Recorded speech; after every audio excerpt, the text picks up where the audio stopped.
নমস্কার বন্ধুরা, আশা করি তোমরা সবাই ভালো আছো। আমিও ভালো আছি। আজ একটা খুশির দিন, কারণ তোমাদের ভালোবাসা ও সাপোর্টে আমার 1000 সাবস্ক্রাইব কমপ্লিট হয়েছে। আশা করছি তোমরা এইভাবে ভালোবাসা ও সাপোর্ট দিয়ে আমার এই ছোট্ট চ্যানেলটিকে অনেকটাই এগিয়ে নিয়ে যাবে। তোমাদের ভালোবাসাতে আমার রেসিপি বানানোর উৎসাহ ও আগ্রহ অনেকটাই বেড়ে যাবে। আর আমিও চাইবো তোমাদের নতুন নতুন ধরনের রেসিপি বানিয়ে দেখানোর জন্য, যাতে তোমাদের ভালো লাগে। সেই উপলক্ষেই আজ আমি চিকেন বিরিয়ানি বানাবো। ঘরোয়া পদ্ধতিতে ঘরোয়া যেসব উপকরণ মশলাপাতি থাকে সেগুলো দিয়েই আমি বিরিয়ানি বানাবো। তোমরা দেখলে অবাক হয়ে যাবে। আর একদম জলের মতো সহজ, যেটা তোমরা বাড়িতে খুব সহজেই বানিয়ে নিতে পারবে। তো বিরিয়ানি বানানোর প্রথম ধাপ যেটা, চালটাকে ভালো করে ধুয়ে কিছুক্ষণ ভিজিয়ে রাখতে হবে। এখানে 1 কিলো চাল আছে। দোকানে গিয়ে বিরিয়ানির চাল বললেই দোকানে দিয়ে দিবে।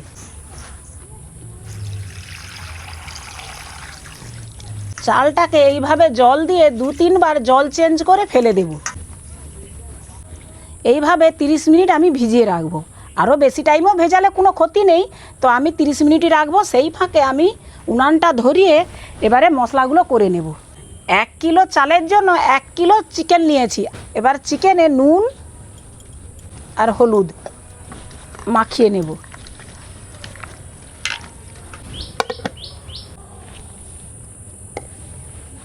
কড়ার মধ্যে দিয়ে দিব বেশ কিছুটা সাদা তেল। প্রথমে আমি পেঁয়াজ বেরেস্তা তৈরি করে নেব। সেই জন্য খুব ঘুষি করে পেঁয়াজটাকে কেটেছি, আর এইভাবেই কাটতে হবে।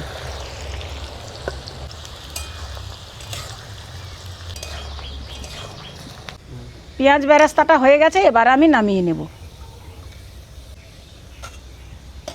ওই তেলেই এই চিকেনগুলোকে ভেজে নেব।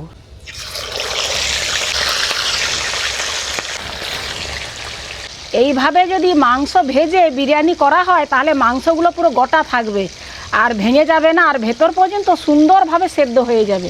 দোকানের বিরিয়ানিগুলো যে আমরা কিনে খাই, তাতে কিন্তু এই মাংস ভেজেই তারা রান্নাটা করে। মাংসটা ভাজা হয়ে গেছে, এবারে নামিয়ে নেব।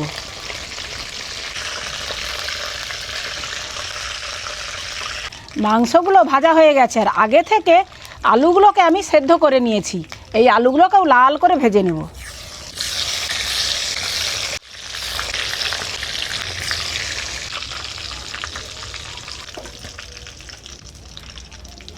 এবারে তেলের মধ্যে দিয়ে দেবো একটা স্টার ফুল আর কিছু গরম মশলা।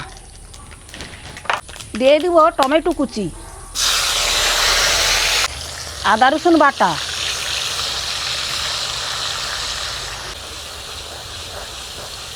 এবারে দিয়ে দেবো কিছু গুঁড়ো মশলা, হলুদ গুঁড়ো, লঙ্কা গুঁড়ো, জিরা গুঁড়ো, ধনে গুঁড়ো।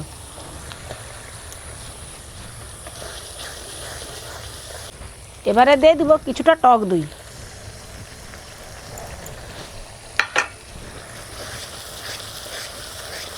এবারে এই চিকেনগুলো দিয়ে দিব।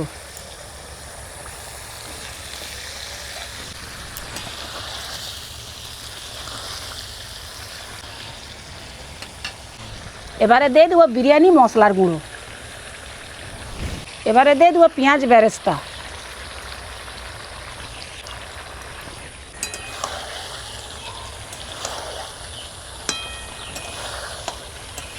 দিয়ে দেবো নুন। চিকেনটা কষানো হয়ে গেছে, এই অবস্থায় আমি নামিয়ে নেব।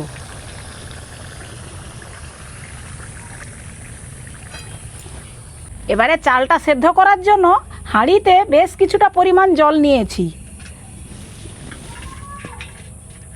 জলের মধ্যে দিয়ে দেব 2-3টে তেজপাতা, আর 2টো বড় এলাচ, ছোটো এলাচ একটা, আর দিয়ে দেবো কিছুটা জিরা। দিয়ে দেবো কিছুটা সাদা তেল। এই তেলটা দিলে কি হয়, ভাতগুলো বেশ একটা একটা থাকে, কারোর সঙ্গে কারো জড়ায় না। এবারে দিয়ে দেবো লেবু রস। এই লেবু রসটা দিলে ভাতটা বেশ সাদা হয়। এরকম চামচে 3 চামচ লবণ দিয়ে দিব। এখানে হাফ বাটির মতো দুধ নিয়েছি। এই দুধের মধ্যে কিছু জিনিস মেশাবো। দিয়ে দিব 2 চামচ গোলাপ জল, দিয়ে দিব 2 চামচ কেওড়া জল,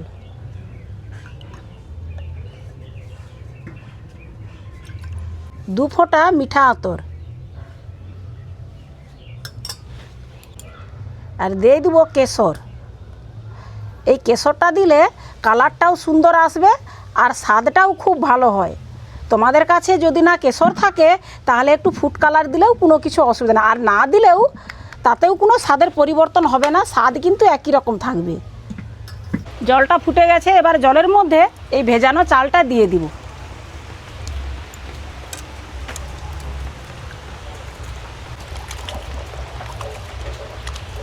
চালটা তো দিয়ে দিলাম, আর চালটা দেখতে হবে ঠিক 80% সেদ্ধ করে নিয়েই নামিয়ে নিতে হবে, নাহলে এর বেশি একটু সেদ্ধ হয়ে গেলে ভাতটা কিন্তু ঘাঁটা হয়ে যাবে। আর ঘন ঘন খুন্তি দিয়ে এইভাবে নাড়িয়ে নাড়িয়ে দেখতে হবে কতটা সিদ্ধ হলো।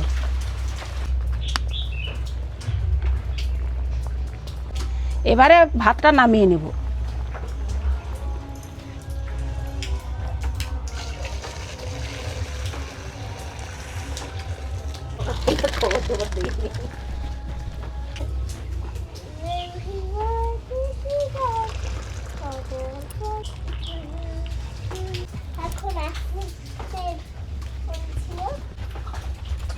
ভাতগুলো কিন্তু ভাঙেনি, বেশ ঝরঝরেই হয়েছে, আর লেবু রসটা দেওয়ার জন্য ভাতটা কতটা পরিষ্কার, একদম সাদা ধপধপে।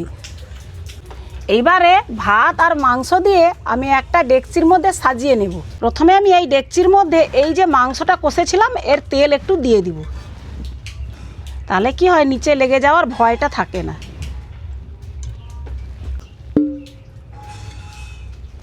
বিরিয়ানি অনেকে দুটো লেয়ারে সাজায়, আমি একটা লেয়ারেই সাজাবো।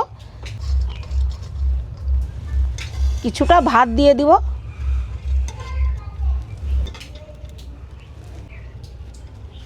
এবারে মাংসটা দিয়ে দিব।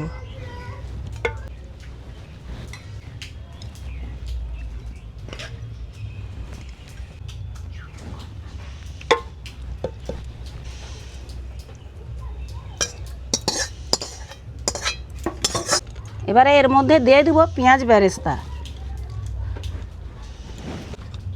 আবারও এর মধ্যে ভাত দিয়ে সাজিয়ে দিব এর উপরে।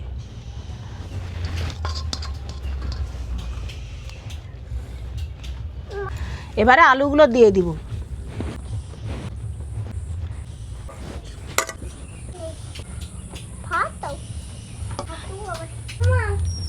এবারে দিয়ে দিব ভাতের উপরে বিরিয়ানি মশলা,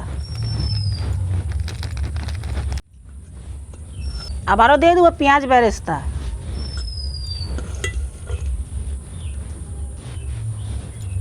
কিছু ধনেপাতা কুচি, কিছুটা ঘি। এইবারে এই যে কেওড়া জল, গোলাপ জল আর মিঠা আতর কেশর ভিজিয়েছিলাম, কত সুন্দর কালার হয়ে গেছে। এবারে এটা আমি গোল করে চারিপাশে ছড়িয়ে দিব।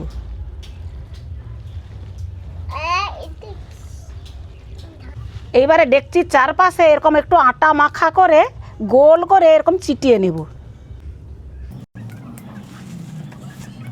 এবারে এই কাঁচিটাকে ঠিক উল্টা দিক করে এরকম ভালো করে চিপকিয়ে দেব।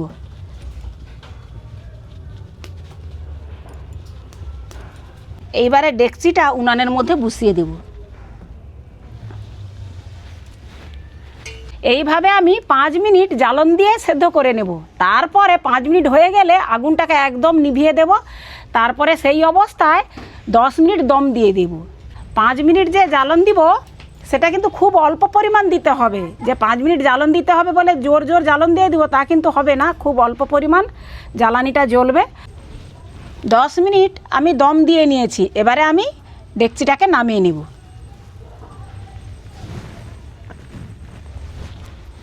আর সাইডের আটাগুলোও বেশ শক্ত হয়ে গেছে।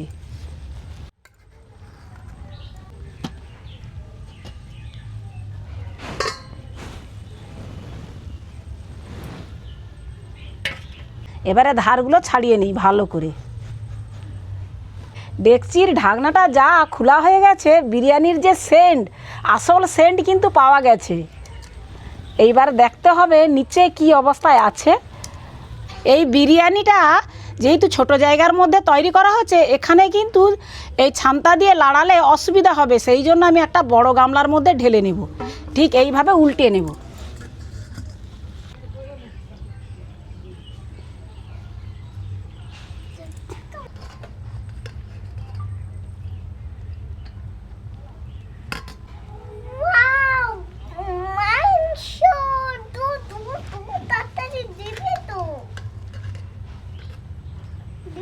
যা ভাতের দিকে দেখো আর প্লেটে প্লেটে প্লেট প্লেট কি প্লেট প্লেট আমার মার কখন হয়ে যাবে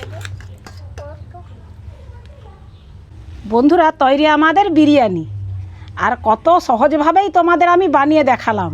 এইভাবে তোমরাও যদি বাড়িতে বানাও, বিরিয়ানি কিন্তু একদম 100% বিরিয়ানি তোমরা তৈরি করে নিতে পারবে। সেই সেন্ট, সেই স্বাদ, আর ভাত কিন্তু একদম ভাঙে না। মাংসও সেদ্ধ হয়ে গেছে, আলুও সেদ্ধ হয়ে গেছে, আর দেখতেও কতটা সুন্দর লোভনীয় লাগছে। আর এই বিরিয়ানি থাকলে এর সঙ্গে আর সেরকম কিছু দরকার নেই। শুধু একটু শসা, গাজর, টমেটো থাকলেই গোল গোল রিং রিং করে কেটে সেটা দিয়েই বিরিয়ানি খাওয়া হয়ে যাবে।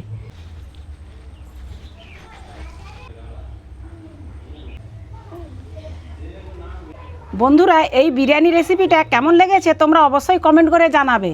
আর ভালো যদি লাগে লাইক শেয়ার করে আমার পাশে থাকবে। আমার চ্যানেলে যারা নতুন এখনও, তারা অবশ্যই চ্যানেলটিকে সাবস্ক্রাইব করবে। আর ফেসবুক থেকে দেখে থাকলে পেজটিকে ফলো করে আমার পাশে থাকবে। তো তোমাদের সঙ্গে দেখা হচ্ছে আবারও একটি নতুন ধরনের ভিডিও। ততক্ষণে ভালো থাকো, সুস্থ থাকো, আর তোমরা এইভাবে বিরিয়ানি তৈরি করে খেও।